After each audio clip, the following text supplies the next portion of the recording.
Hello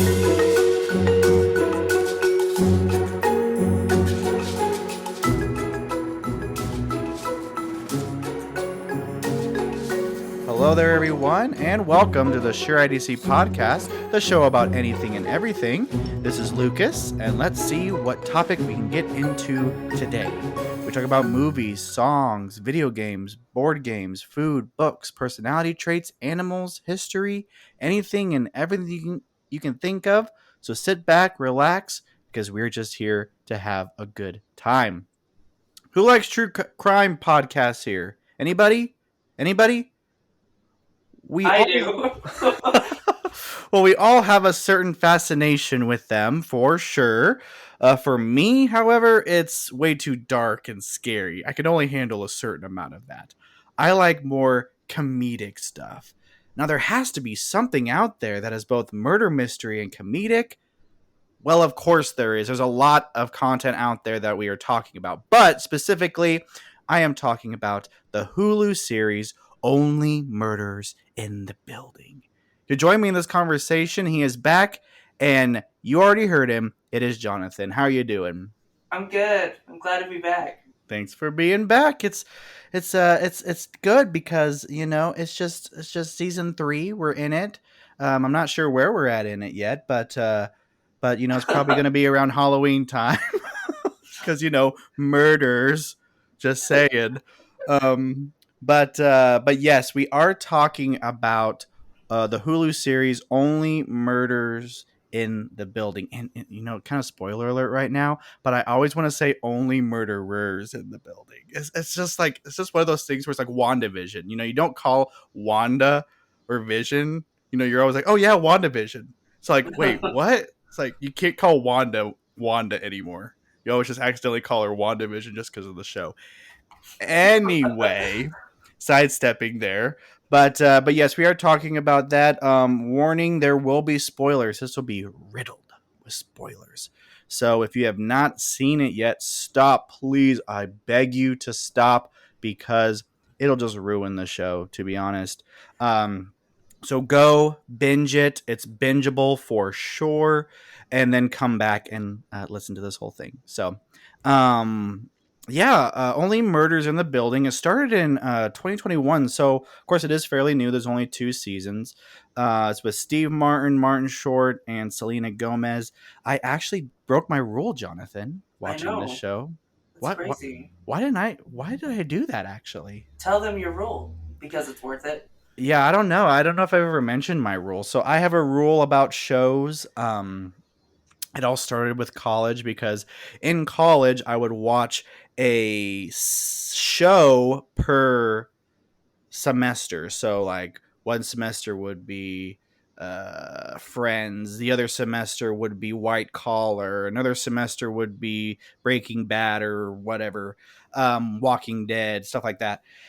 And so to do that the TV show would have to have more than 3 seasons. So I did not watch any TV show that had less than 3 seasons because in my opinion, it's not bingeable. So pretty much the thought process is season 1, okay, yeah, it's fun. Oh my gosh, that's so great. I can't wait for season 2. And then season 2 happens and you're like, oh my gosh, this is still great. It might be a little sketchy because season 2s are usually like that. And then season 3, you usually know that the TV show is going to stick around by season 3 at least. If it's canceled before season 3 or at season 3, you probably think, yeah, maybe it wasn't a very good show. But if it makes it past the 3rd season, I feel like it should be at least, worthy of watching. So that's kind of my thought process of only watching TV shows that at least have 3 seasons. I know you don't like that, Jonathan. Yeah, because there's some good shows out there that only had 1 season before they got canceled. And now, while you have to be okay with not getting a great ending, but yes, but that's the thing about it. I like a good ending, but I don't at the same time. Like I don't, but I do. But you are correct. This could be an actual episode, actually. Like I don't want to talk anymore about this because this could actually be an episode. Like what shows have been canceled that have been amazing? I can name well, I can name one right now, but I can name several shows that are really good. Um, if you like watch them when they come out, like right when they come out. Right. And I have actually broken the rule for three of them, but I'm not going to mention them because you know what? That is for another episode. So in suspense there.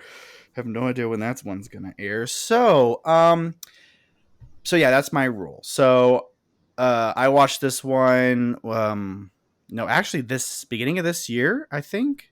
What was it? Did you get me to watch Yeah, it? you were here when you started it.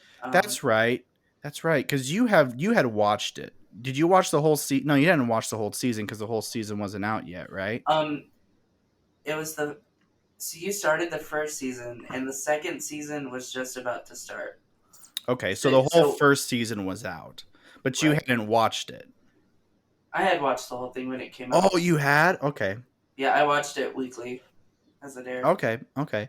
Well, I remember when it came out, and I remember being at work and being like, "Oh my gosh, Steve Martin! I haven't seen him in forever. I love Steve Martin." And I was like, "Oh, this show looks so good. I need to watch it." Oh, I don't have Hulu. Well, I guess I'm not watching it. And I was like, it was always one of those things where I was like, oh man, I should get Hulu and watch that, and then I never did.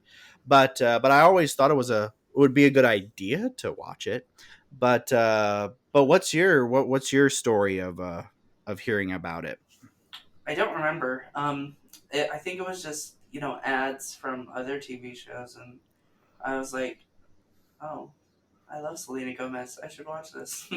And of course That the other two, like that really um, shows the generation gap there, folks. Even though we're not that different from each generation other. gap. We're like 2 years apart. Um, Exactly. I like Steve Martin. You like Selena Gomez. It kind of shows our personalities there for sure. um, but yeah, so I just kind of watched it as it was coming out, and I have a lot of the shows that came out right after the pandemic felt, I don't know, had a different feeling to me than Mm, other shows. And I don't know if it's like the place we were at or other stuff, but so at first I was like, this is weird, and I don't mm, know how I feel about it. yeah. But as like I watched more, I was like, oh my gosh, this is amazing. Yes, yes. I was gonna mention something because what a move there on their part to create a show that has Steve Martin and Selena Gomez in it. Right. And Martin Like Short, like, I mean, I want to know and how Martin Short, yeah. those three got together to Yeah. create this. Like did Steve Martin go to I mean Steve Martin and Martin Short are friends obviously because if you have not watched their comedic stand up on Netflix that's pretty funny. You should go watch that. But obviously they're friends. They want to do something together, and then all of a sudden Selena Gomez comes in. I wonder if they like went to Selena and said, "Hey, would you want to be a part of this?" Or if they did like auditions. I feel like people don't do auditions anymore. I feel like they're just like, oh, I know who I want to have in this, and then they Well, have that person in it. I mean, they're all producers of the show, Maybe they all so created it together, right. So like that type of thing. I don't think there was I don't think Selena auditioned, um, that kind of thing because she was the main producer of it. Yeah, But yeah, I would maybe like to know how they all got together. maybe they collaborated. If any of you three are actually listening to this podcast, please, send me an email. If they're listening, Selena, I love you. I would say the same thing about Steve Martin and Martin Short, but that'd be a little weird. So, um, no, it wouldn't be weird. No, but no, it's just so good. I mean, if you're a Steve Martin fan, or a Martin Short fan, you would definitely appreciate this show for what it is. Even if I mean, I'm not familiar with Selena Gomez acting wise. Wasn't she just? I mean, I guess I like Wizards of Waverly Place, I right? mean, that was the first thing I saw her in was Wizards of Waverly Place. Yeah, but that was like, gosh, what was that? I don't know, 10 years ago or something like that. I don't even know anymore. But but yeah, I mean, it just kind of merges everything together, for sure. Comedy wise, and it's just really good writing. But let's kind of talk. about season one. So season one, it starts off just, I mean, so I guess to start this off, the podcast off, which is kind of funny because the story starts with these group of people, these three people who are in this kind of old fashioned apartment complex, the Arconia. Uh, Wait, did I just say that right? I mean, Arconia. I don't know. Arconia, that's right. Okay, I was like, was there a D in that or something? I don't know. Um, but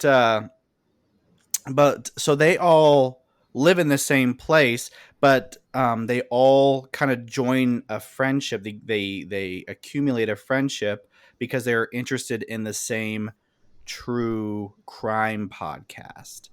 And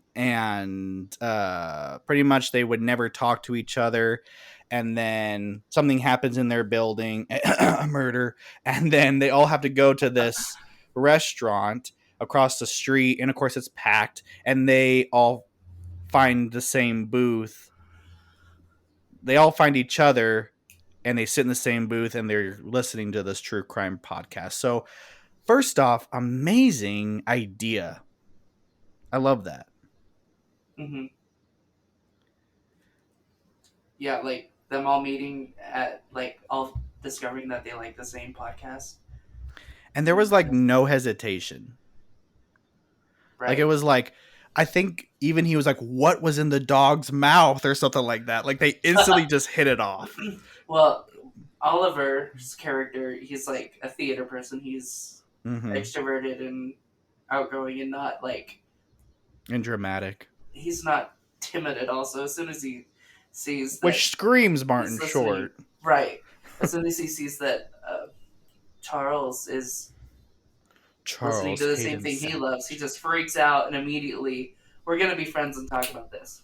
Yeah, yeah. And then, of course, the murder happens in the building, and so they decide to start their own true crime podcast. Which I mean, I just feel like the show just kind of nestles very nicely into the era that we're in. Everyone wants to start a podcast. I say as I doing a podcast. As we do your podcast. Yeah, and everyone loves true crime, so why not write a television series about these group of people who love a true crime podcast, who start a true crime podcast because a murder happens in their building, and they're just off the whim, funny, and just anything could happen. So Right. I yeah, I love it. I love it. So what do you think about season one? Just kind of what happens, and the characters that are involved, or just anything particular that sticks out with you. So I really like how each episode is from a different person's perspective, and they don't just like focus on the main three. Like sometimes you get Mm-hmm. a, a side character's perspective that is going to tie into the story as a whole, and I love that. But also just the kind of humor that the show has because Mm-hmm. it's almost self aware and it knows what it's doing and it works. You know, Yeah, like a lot of the time it would be very campy or like silly, but it just works with this show. yeah, yeah, and I think that has to do with just Steve Martin and Martin Short, because really, Selena Gomez's character Mabel is very much like the, I don't know, I guess she's the one who keeps it grounded, Right? I guess, in a sense. While Martin Short and Steve Martin are just off doing their own comedic things, and Are you both having a stroke or am I? yes. um but I think you are 100% right. I do love that the ensemble, I guess you can call them that, the side characters, the people in the building, are very much still a part of the story, even when they're not the main three. Right. So yes, the story is around the main three, but you still have, aspects of people coming in and knowing something that the main three don't know, like that type of stuff. Hmm. Yeah, and so the first season did really well with like introducing you to that community they have, and I mean like it's not like we all love each other community because they're neighbors. They obviously get on each other's nerves and Yeah. don't like each other, but uh, you get to see how they interact with the building as a whole and Yeah. how that influences the case that they're working on together. Well, and it is interesting, with the whole. So Tim Kono is the one who was murdered, and no one liked him, and everyone made that very clear. So it wasn't even like he was liked. So it was like that helped with not knowing who the killer was. Right. And Yeah. then you had like that weird, like, and then all of a sudden you're starting to find that Mabel knows him. How do you feel about, I mean, even in season 2, which we'll talk about season 2 later, but even this whole time they really are pushing like Mabel's a killer, Mabel's a killer, Mabel's a bad person, but she's not. So what do you think about that? I didn't think about that with how they also did that in the first season, Yeah. and at the in the very first episode you got the three, um, Charles, Oliver, and Mabel in the elevator, and Tim Kono walks in, Yeah. and you don't even see like her really respond to being in the same elevator as him, Mm-mm. and so they do really good at not giving away information until they want to. Yeah. And so, no, finding out later that, oh, she had a connection with Tim Kono. Oh, she's going off and doing stuff by herself, being really shady, like with the jewel stuff. Mm-hmm. You're like, what is she up to? And so they're really good at throwing suspicion on literally, they can do it on anyone. And the fact that they do it on a main character and you still want to believe they didn't do it, but you're kind of like, did they? Yeah. I think it's just really good how they can manipulate your suspicions that way. Yeah, the writing is so clever, and just the mystery aspect. Like it's not a, I don't know, I guess I'll say it in this way. When you watch any police show, Castle, The Mentalist, CIS, NCIS, Criminal Minds, whatever, you kind of know who the killer is before the killer is announced. It's like, oh yeah, he's the killer. And I'm sorry, I don't mean to spoil these shows for you, but if you have, okay, the actor, if you've seen that actor in more than one television show, or you're like, oh my gosh, I know that actor. Who is he? I've seen him before. He's probably the killer. Just saying, they wouldn't cast an actor of that name and size to just be a little guy that just moves away. It's like it kind of gives it away because you're like, oh, I've seen that guy in like almost every TV show that I watch. I bet he's the killer, and then he's the killer, or she's the killer, or whatever. But in this show, it's so good because they throw you off in so many different directions, because it's like, oh, we want you looking here and not here, we want you looking here. It's just all about misdirect. It's almost like a magic act in a sense, Right. because um you know half the episode wasn't really about, or half the season wasn't really about the murder of Tim Kono, even though it was about everything that was going on with like the uh cadaver smuggling and Hmm. stuff like that with Nathan Lane's character, which I love Nathan Lane. I'm so glad he appeared in the show. So that was a nice surprise. I love that. Yes, he added just a great character to the show, especially with the theater background and like him being involved with Oliver, and especially in the second season with all that new stuff that came up, Yeah. Yeah. crazy. Oh, And so so good. it Well, was sorry, it was weird seeing him in like such a like ominous role. Mm-hmm. If that makes sense. Well, yeah, definitely. I was gonna say it was nice seeing him as kind of the villain. I'm using air quotes. I know you can't see me. Villain, but yeah, he was a very ominous, like scary man. When if you know Nathan Lane, he's not very scary, but he's a great actor, so he played it off very well. Right. So, I was kind of um, scared of him in this show. yeah, I was like, oh my gosh, what the heck? Um, and I love, of course, in this day and age, they're trying to incorporate a lot of other things, but I did love the whole sign language ASL thing too, having that deaf son.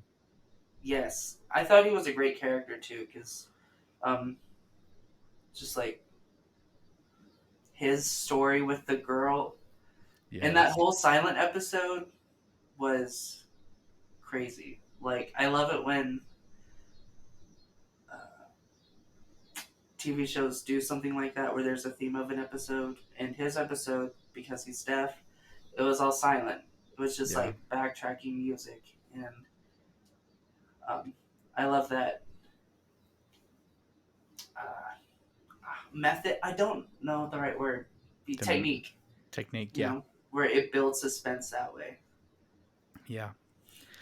Yeah, it was very clever. And just the character development is so good. So pretty much, I mean, as we know, if you've watched the show, I sure hope you have if you've gone this far.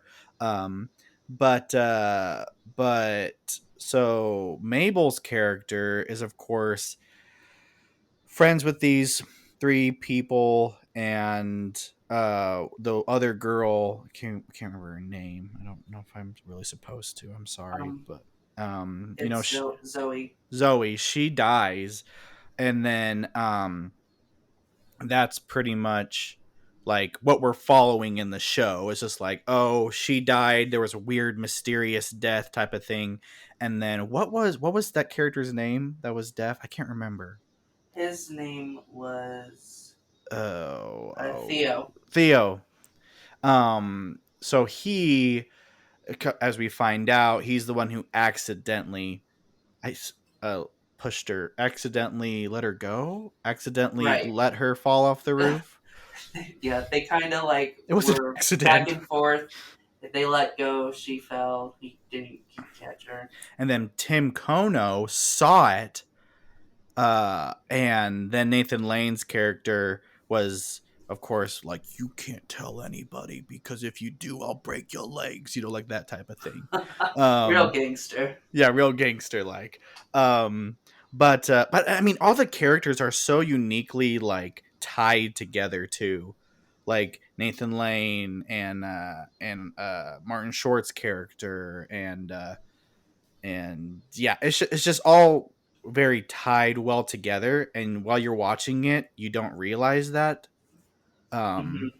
like I don't know, when I was watching it, I never would have thought that Nathan Lane's character would have been as big as he was Right. until he was, and I was like, "Oh shoot!" It's like we're gonna go down this road, okay? Well, yeah, he starts off as just like a rich guy that lives upstairs that Oliver wants to produce this show, Yeah, and that it wants turns money out from. that he's incredibly involved, and like I don't remember who says it, but someone brings up a good point of like why would he produce a podcast about something he was involved in? Um, Yeah, but he didn't know, like, obviously he wasn't involved in that way at the end. yeah. He wasn't involved with But the killing, with the main purpose of the podcast, but you would have had to know that they would have dig something up. right, he did have that connection to Tim Kono, so Yeah, he like did. it was a bad choice on his part. He was like a jewel smuggler, right? Like he would take the jewels off the cadavers and stuff. Or like he Yeah, ran a funeral home. yeah, that's That's right. how they got all those jewels and stuff. Yeah. Yeah, I love the character. Sting randomly shows up in the episode in the season. He's like a suspect, like a like a major suspect. Which if you don't know who Sting is, he's a singer. What's the Police? What's the song? I'll be watching you. Yeah. Doesn't he sing that one and others? Hmm. Uh, that's so funny because I The was. What were you gonna say? nothing. Go ahead. I was watching it with someone and they were like, "Who's Sting?" And I was like, "Are you kidding me? What are you saying right now?" So that was kind of interesting that they didn't know who Sting was. But um, some other characters which I think made a great addition to the first um season, and of course, when we talk about the second season, there'll be more of it. Tina Fey's character, so good. I mean, of course, these are young, these are young podcast producers. They have they have the podcast bug, I guess. And then Tina Fey's character, uh Cinda Canning, is like this big time true crime podcaster, and so they kind of look up to her. And uh and so I mean, she's a great addition to the whole first season. What do you think of that? Um, I think it's hilarious that everyone she employs looks like It's her. like her. And it's funny because these characters that they have these like serious roles in the show, but they have something completely out of nowhere as a characteristic for them. Like the cat with his dead cat in the guy Oh with the my dead cat in his gosh. freezer, or Yes. the podcast lady who only hires people that look exactly like her. Um, so like they all have just something that makes them a little unusual, and it creates just a really funny ensemble. Or the therapist who always like Talks markets about, himself. It's yeah, like talks about Cash App, and it's like how to pay him. right. Yeah. Oh my gosh, that scene where the cat is in the freezer. That has got to be one of the best scenes in the first season. Charles breaks off his leg. Oh my gosh, it is so good. And then the guy, he faints at the sight of blood and everything, and he's like, and like later, like even later on, he's like, I still had the foot in my back pocket, and it's all thawed and gross. He's like, and it's accumulated a weird smell. Right. Gosh. I didn't But mean to go off away from Cinda, but yeah, that's just the characters have these completely random personality traits, and it's yeah. fantastic. Well, and it's so funny because I'm thinking even of Bunny. In the first season, she's trying to evict uh Oliver, and you see her moments of like, oh my gosh, she's a horrible person, like, oh my gosh. But then there's like moments, and you really come to find this out in the second season, of course, but then there's moments where you're all like, she's a person, like she's a human being like everybody else. And so Hmm. they really did show like certain personality traits of people, but then also remind us that they're human. Yeah. So I appreciated that too. It's not like, oh, this person's only this person's only this. So that was I mean, that was with all the characters. So I liked that. Okay.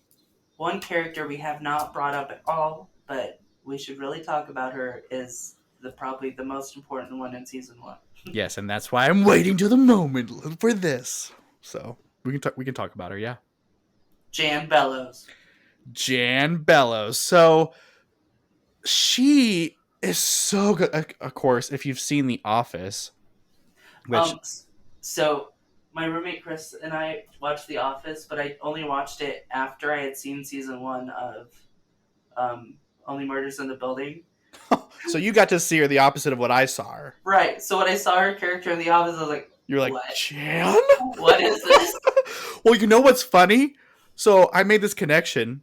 Jan in The Office, Jan in Only Murders in the Building, both crazy people. So it's all like, she is still, in a sense, a Jan. But I thought it was kind of funny. There's a Jan in The Office and a Jan in Only Murders in the Building, and she's in both. Right. But yeah, at first I was like, oh, there's Holly Flax, and then I was like, that's not Holly Flax. That's a crazy person. But no, so but she's the bassoonist, and she's very, Charles immediately hits off with her, and oh, so good, so good. It's Their just, oh, relationship was so sweet. yes, it was so sweet, it Like you just root was. for them. Yeah, keywords was. um but there's that, even that scene where they play opposite each other, Hmm. because their houses or their apartments are opposite ends, and he can hear her playing the bassoon. What a weird instrument, to play. I mean, for like, who writes like, oh, she plays the bassoon, like, you know what I mean? Like, that's very unique. Like, it's not a clarinet, it's not a flute, it's not a violin, you know what I mean? Yeah, it's Like, because bassoonist.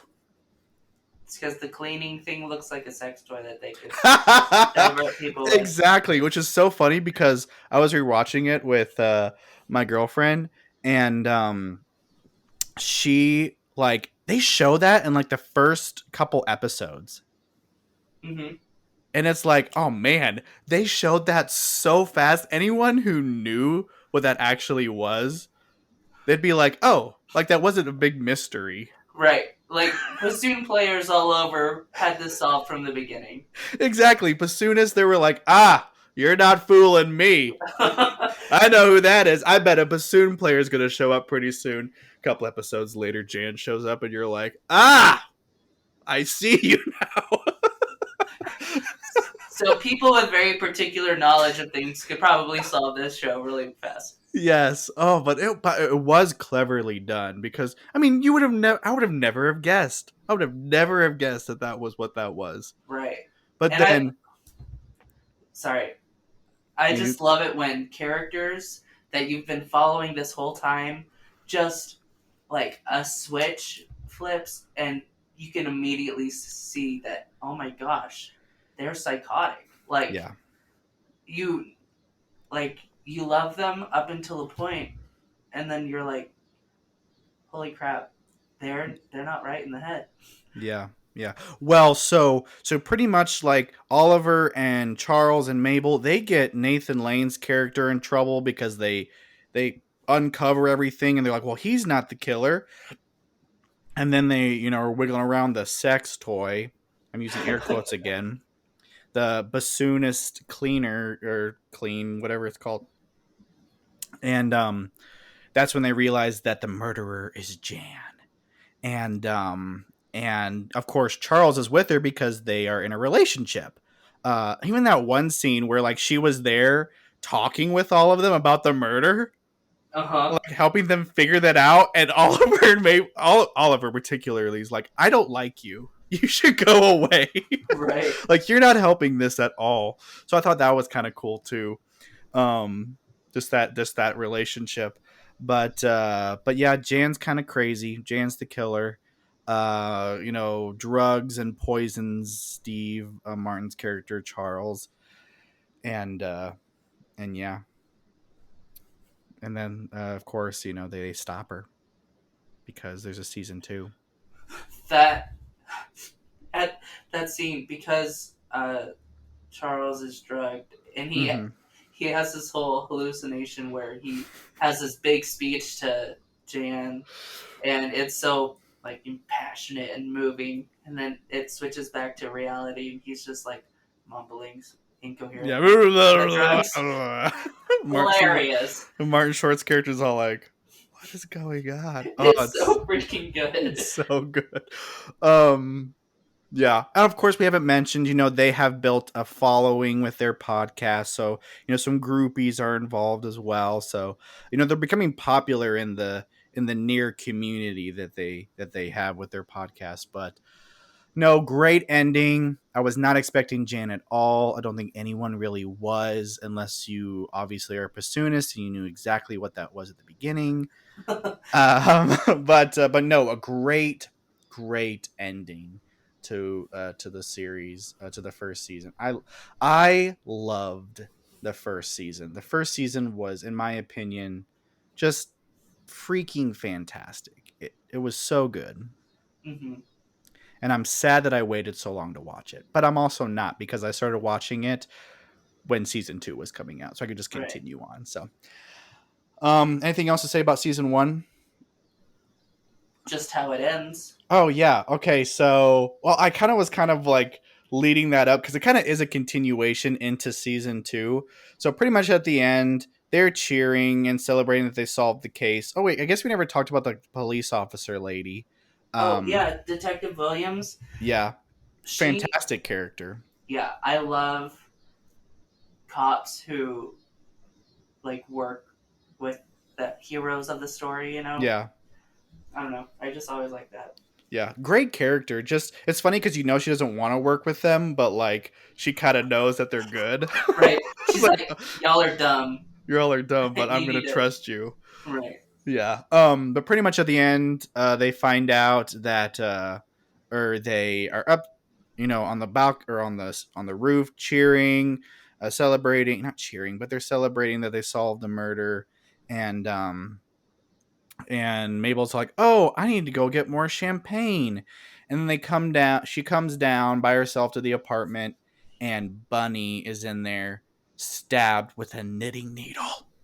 Dun, Poor dun, Bunny. I feel dun. so bad for Bunny. But wait, Mabel knits. What? Mabel knits. Maple Nets.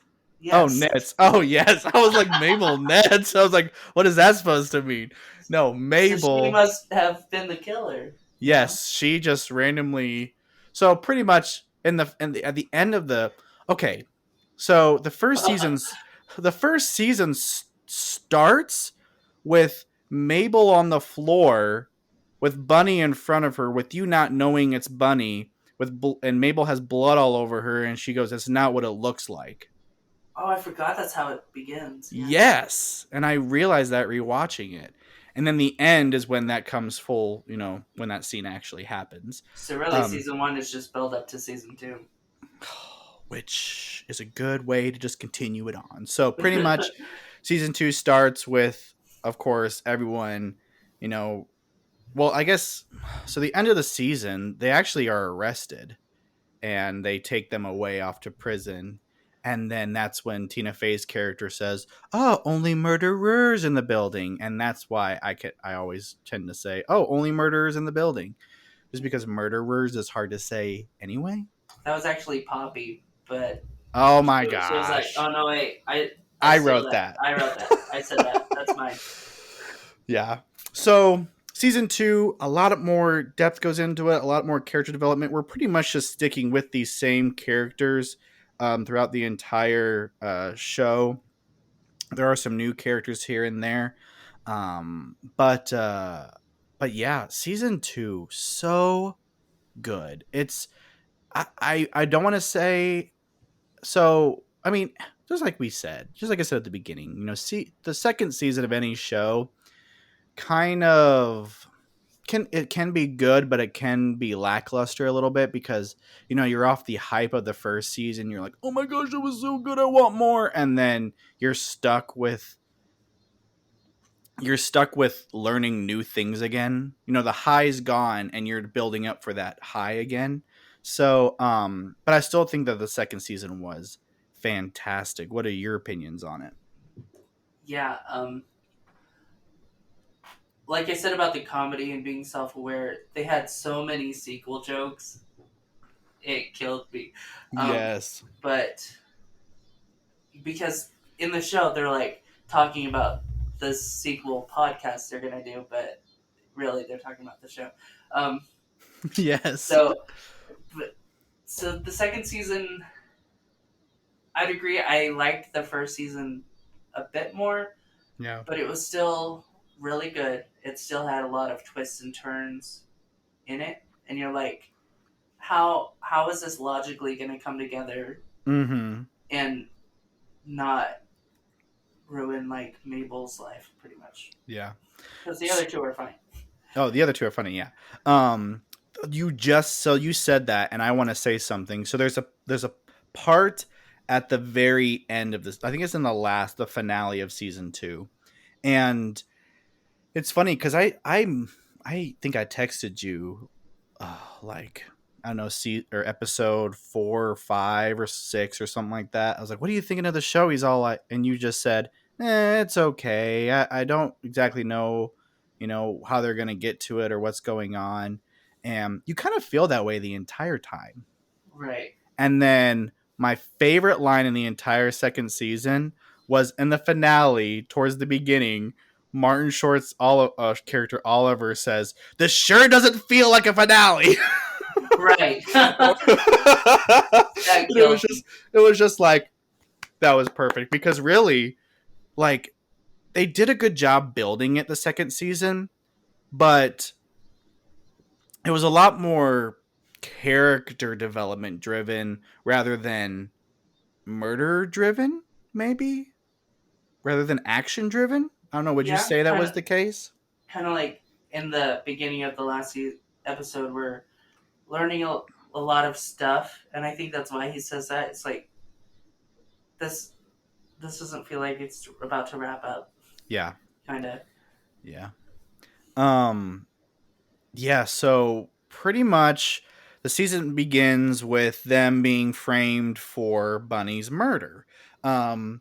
So they're finding like stolen paintings that Bunny had in her or in their possession or in their apartment. They're finding the murder weapon in their possession, stuff like that. They're like, oh my gosh! Like, one of the best scenes in the second season was uh, Oliver and Charles talking about the knife in front of Detective Williams. Yes. So like, Detective Williams comes to the apartment and she's like, "You got anything to tell me?" And they're all like, I need to go to the bathroom. So Oliver goes to the bathroom, and and then Charles is like, Charles. I should probably help him. She's like, what? So they go into the bathroom, and like the whole time they're talking about, well, should we tell her about the knife? You haven't gotten rid of it yet. That's a murder weapon. Yada yada yada. And she's just listening at the door. Right. She's just outside the door listening. It's just like, of course she's listening because they're just complete idiots. It's just so good. But of course, Nathan Lane's character shows back up, which is very awkward and intense.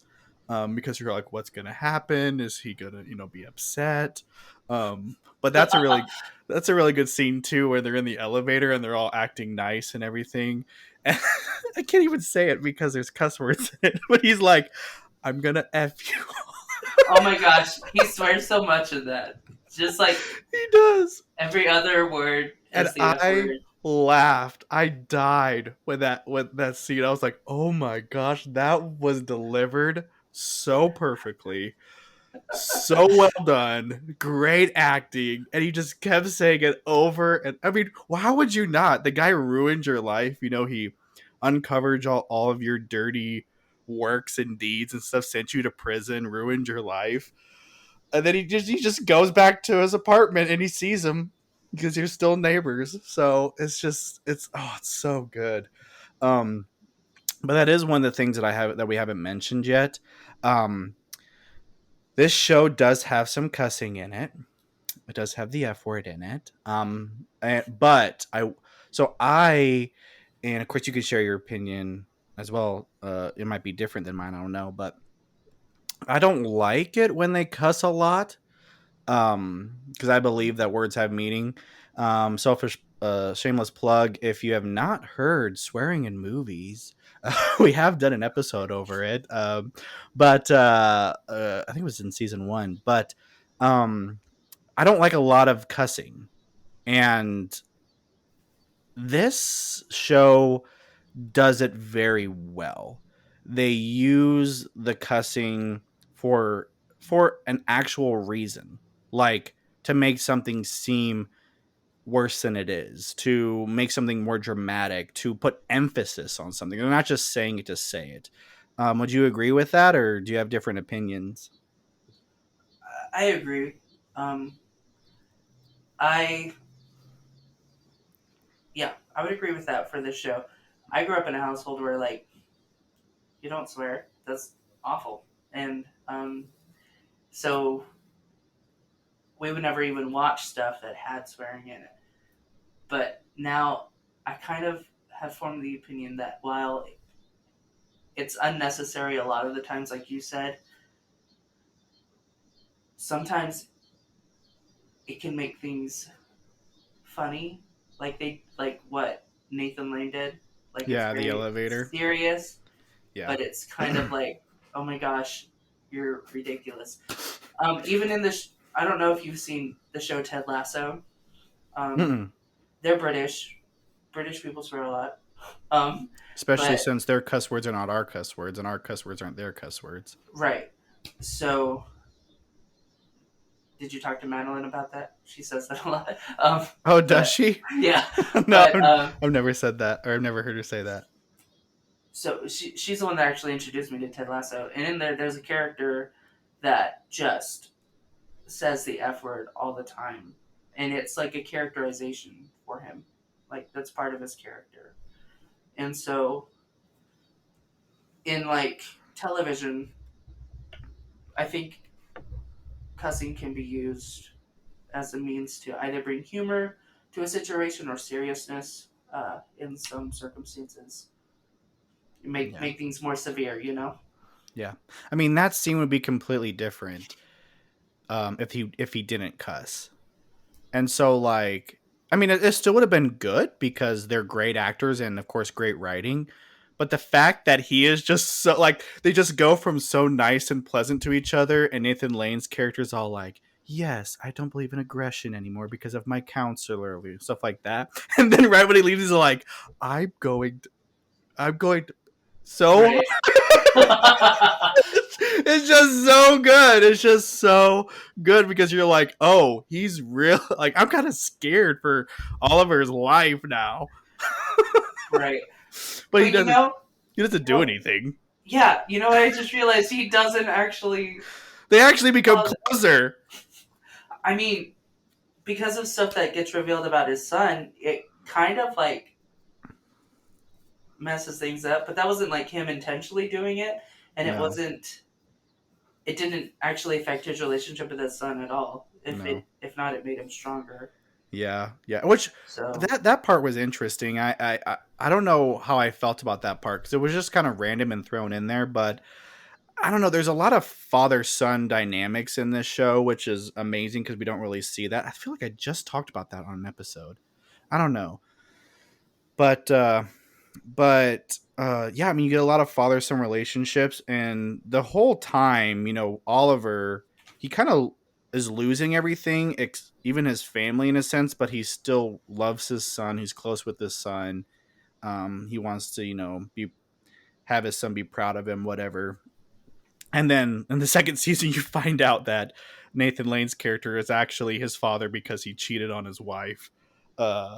So it was just right, he like cheated with his wife. cheated with his wife, yes. And that's it happens in the elevator every time where they are in the elevator together and Oliver attacks him. He starts choking him. He's like, "I can't believe why'd you do this to me." But then that one lady walks in, and No, then they, it's the cat guy, oh, it's a cat guy. Okay, and Howard. and then they're like, okay, we're fine. And then like 2 seconds later, he's like, I can't believe you. So no, it was good, but yeah. So there was stuff like that in the show, just really big character development. Um, of course, Jan's still around, and Charles is like still visiting her in prison and stuff. And they just kind, I mean, they formed a relationship. Need be, it wasn't a healthy relationship, but they still formed a relationship nonetheless. And I liked, it was cool to see that continued for a little bit in the second season. Well, when Mabel finds out, she's like, "Why are you still seeing her?" And he's like, "Well, we never officially broke up." She's like, Yes, you "She was did. arrested. It was implied." Yeah. Well, she's upset because obviously Jan murdered her friend, which Right. is that's a good reason to be upset. Um, but and then Amy Schumer comes in at the beginning, like this loving. It's just interesting because she was like taking the persona of Jan, which is strangely funny but weird, and I don't know. It was definitely strange, and it stopped. Like, I feel like there was another thing about this season. Like, they would do something and then it would never show up again. Right. You never. She. you never saw her again. Yeah, and I, I guess they did that with the first one a little bit. I just felt like everything was connected in the first season, while the second season was very, I don't know. Like I guess it was very like, oh, look at this scene that doesn't connect to the next 5 episodes. So, Oh but it made for great humor, that's yeah. for sure. But yeah, so Jan's still there, but she's not. She kind of drops off mid season. Um, the let's see what else happens in season 2. It's funny, I just watched it and I can't remember what One of my else. favorite scenes was when they discover the knife in Charles' apartment, and they like throw it up in the Edge of the ceiling with, ceiling. and then later at the end it falls, and Oliver's like, "Well, I'm going home." Killed me. Yeah, that was great. That was great. One One of the thing, go ahead. sorry, what were you gonna say? One thing I also liked was um, how they included Charles's. Is she like his stepdaughter or something? Yes, Because like I don't I think had it just really is. watched. I don't even think really stepdaughter. I think daughter of a woman that he once was dating. I don't even think they were actually were they married? I don't think they were married. I think they I were weren't they just dating? I thought it was his ex-wife, but I don't know. I Oh, might be maybe. wrong. I don't know.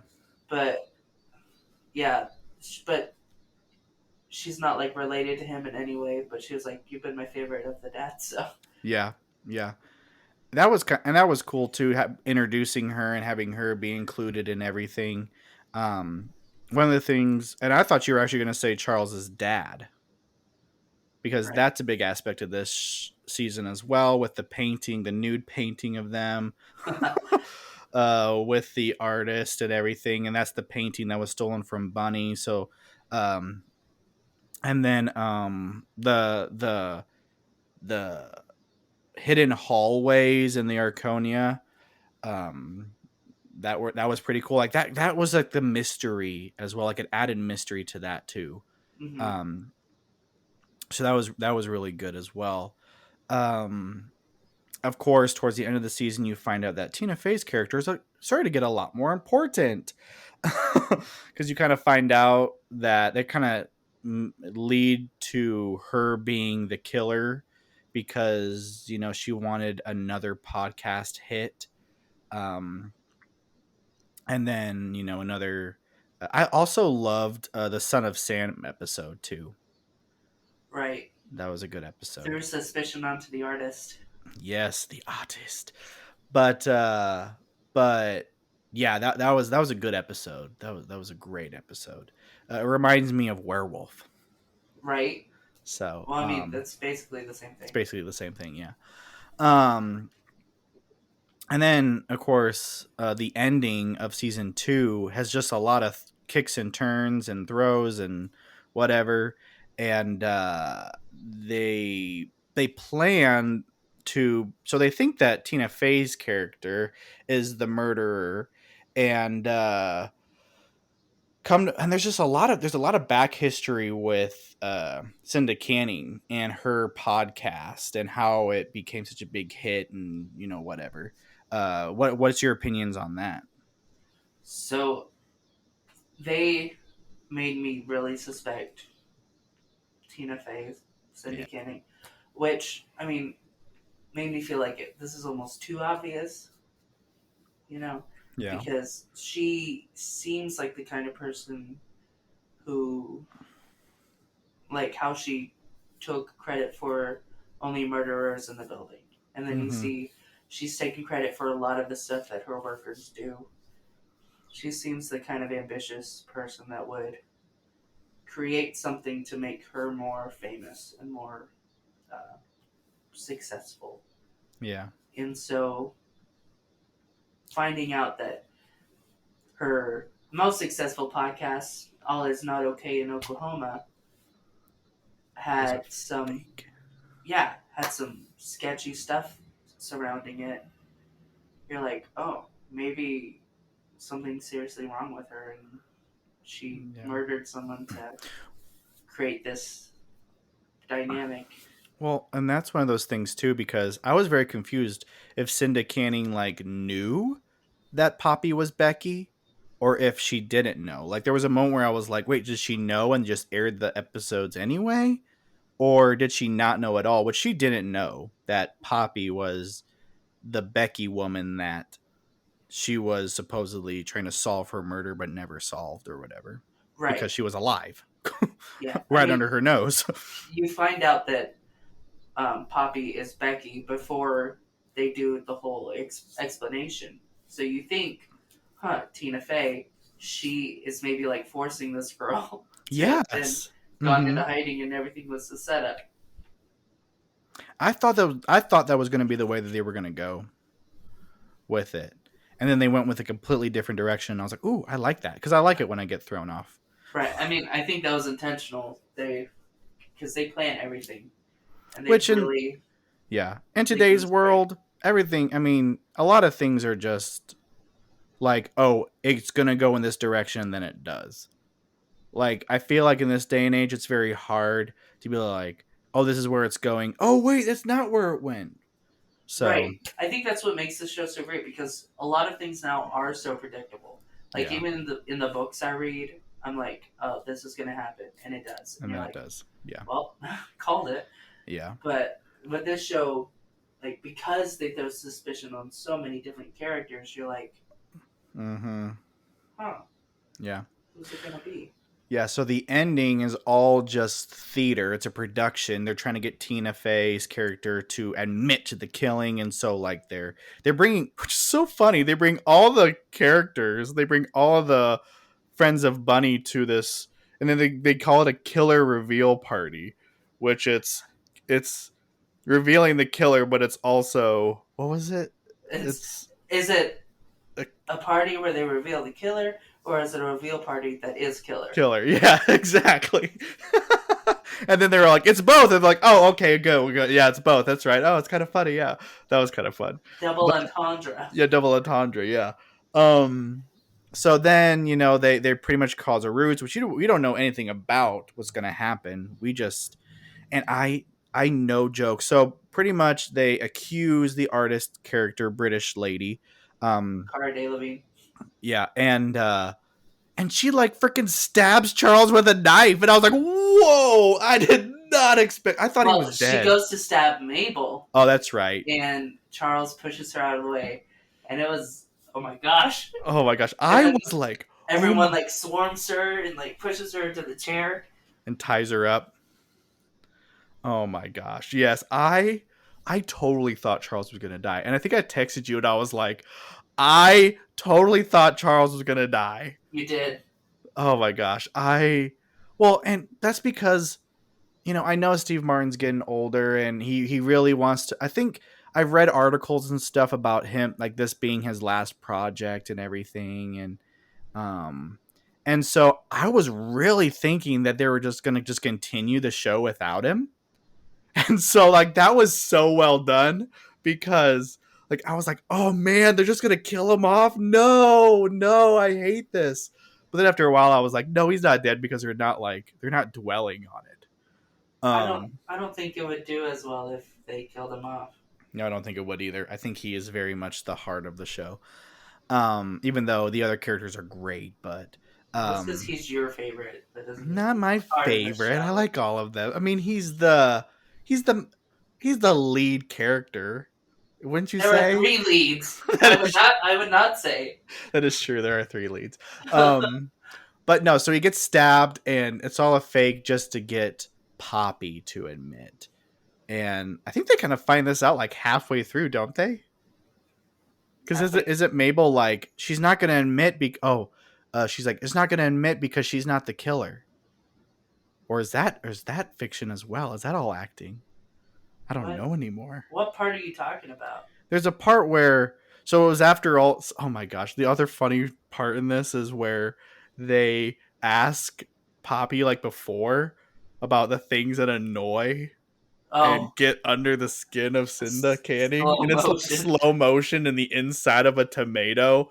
And so they're like, "What are you talking?" Oh, that yes. So Mabel's part that was plan too, because that's when she accuses Alice Yes. as being the murderer. But that was Oh, that's right. They don't accuse Poppy, then they accuse Alice. Then that's right, right. That's right. and that's when the stabbing happens. That's when the stabbing happens. Charles is dead on the floor, and that's when Poppy starts sneezing because she's allergic to the bird or whatever.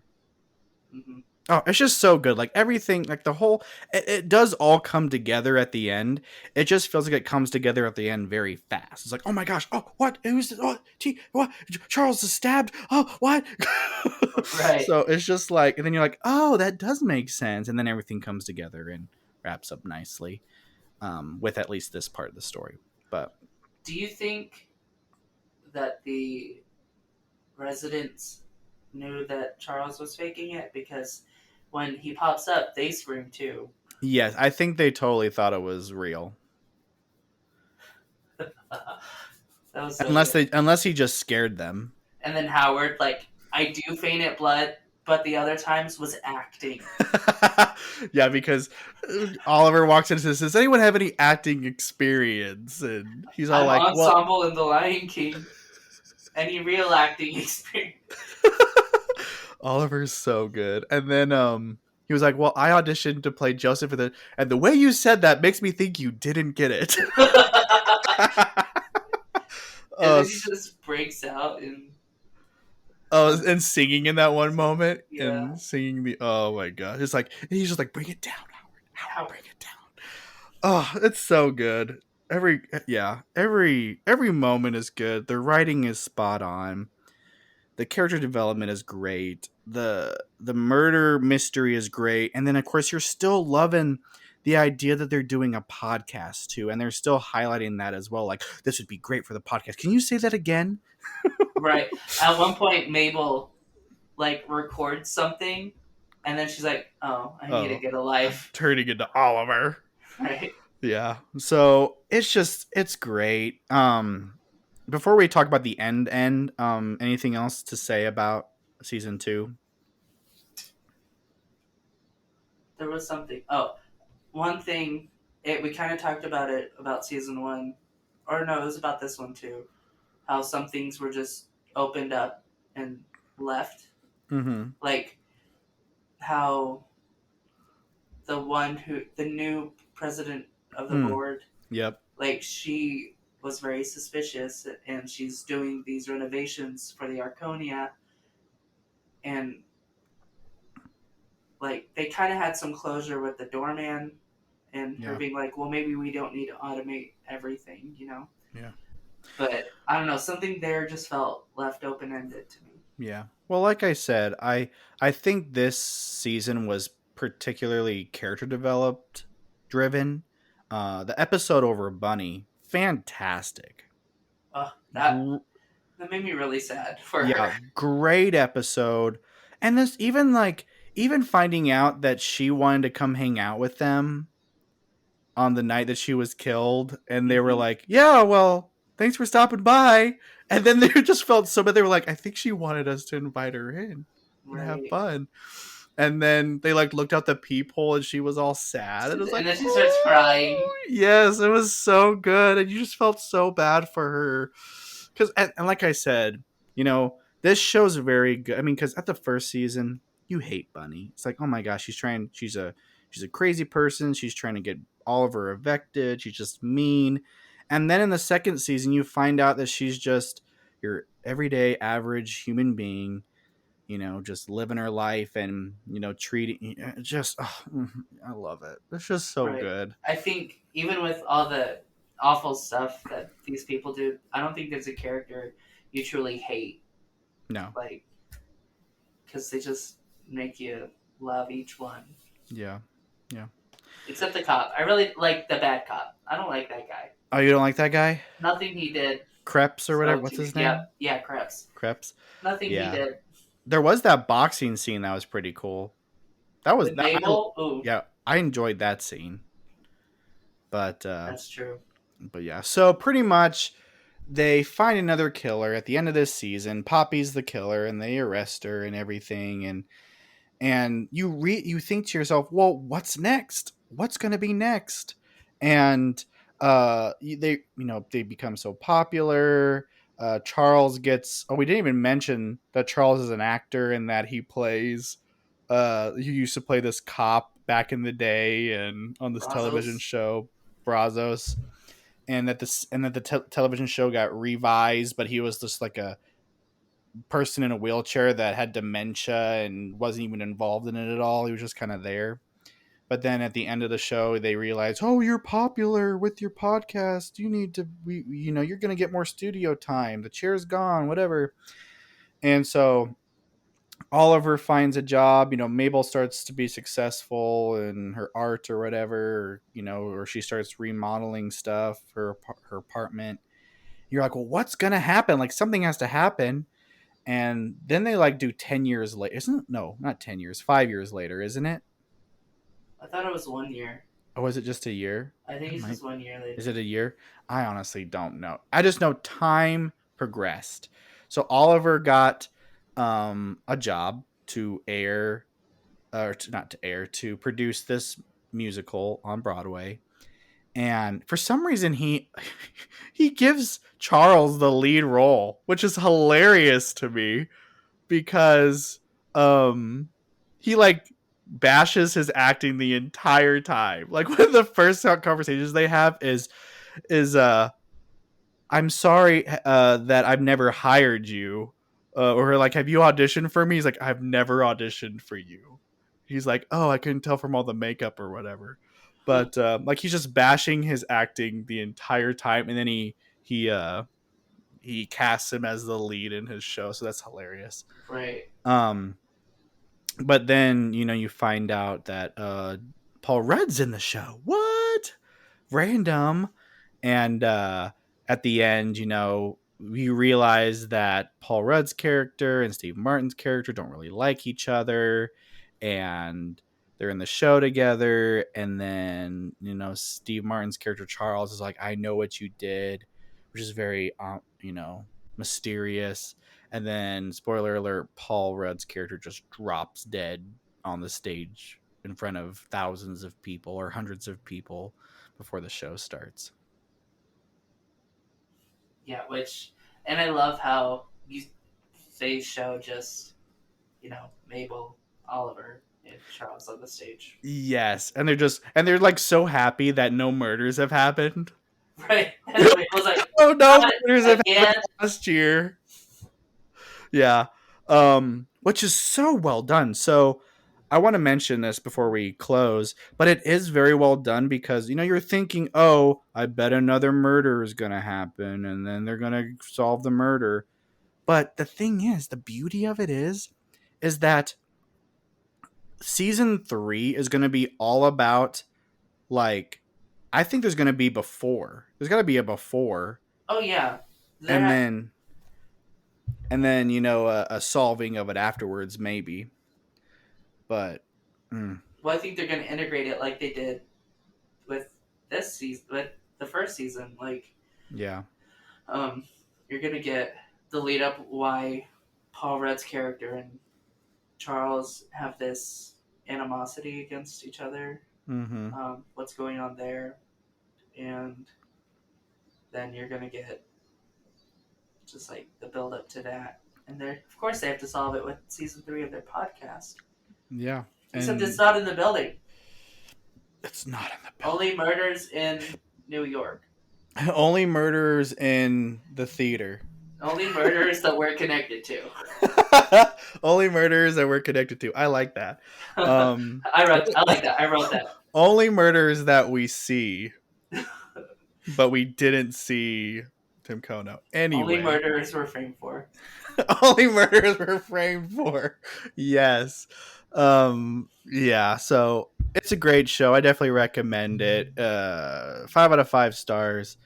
Any last thoughts for you, Jonathan? It's a great show. Highly recommend it. And Selena Gomez, I love you. And now we have to wait a year until the next season. I know. To get your third season. What if they cancel it? What are you gonna do? I would die. I would start it back up again, me personally. Oh wait, it's Hulu. It's not Netflix. Netflix is the one that cancels everything. Yeah, yeah, Hulu's fine. Yeah. Well, Only Murders in the Building is a great mixture of murder mystery and comedy. I 1,000% recommend it to people. It's just so good. If you have seen it, I hope you have enjoyed the episode and love the series just as much as we do. And if you haven't seen the series and have made it to here, then we have spoiled everything for you. And you So shouldn't you have don't need listened to this whole watch it. thing. So, yeah, you don't need to watch it. But thanks for being on the show, Jonathan. Really appreciate it. My pleasure. And thank you for listening, you listeners out there. If you have not followed me on Facebook yet, we are 3 seasons in. So go check me out, follow me there, and go back, listen to an episode that you've been dying to listen to. So thanks for listening. Stay safe out there. And remember, you don't care.